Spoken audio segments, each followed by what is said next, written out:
Hello, friends. Psychology in investing.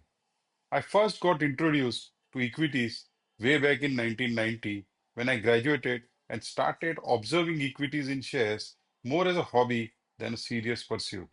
Over the years, both as an investor and later as a mutual fund distributor since 1999, I have witnessed how investor psychology plays a powerful role in shaping investment decisions. Let me share a few real life cases how hype, perception, and brand names often drive investor choices, sometimes more than the fundamentals. 1992, the UTI Master Gain Euphoria.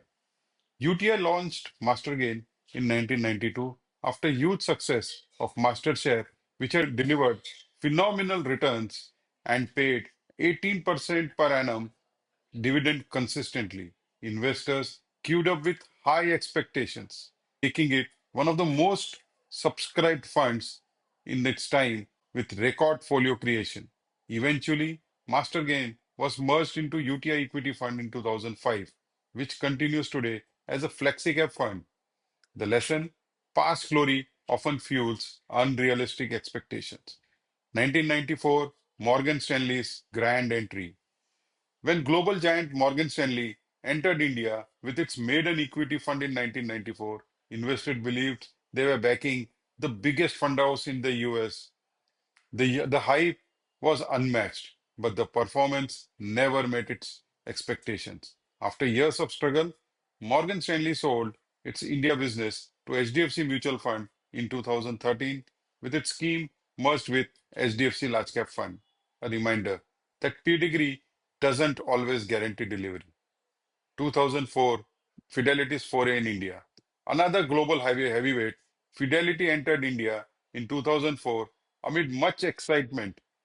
Yet, by 2012, it decided to exit and sold its business to L&T Mutual Fund, which itself was later absorbed by HSBC Mutual Fund.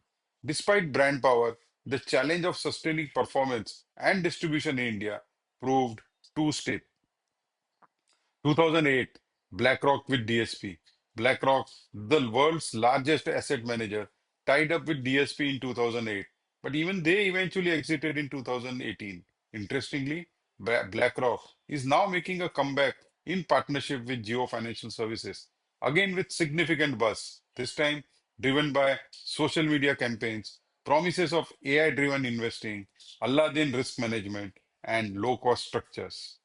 The question for today's investor: while the excitement around Geo BlackRock is understandable, investors must pause and ask, do I need another flexi cap fund in my portfolio?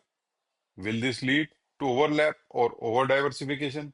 Should I track the performance for at least 2 3 years before committing my hard earned money? India today has 42 mutual fund houses managing over 60 lakh crores of assets.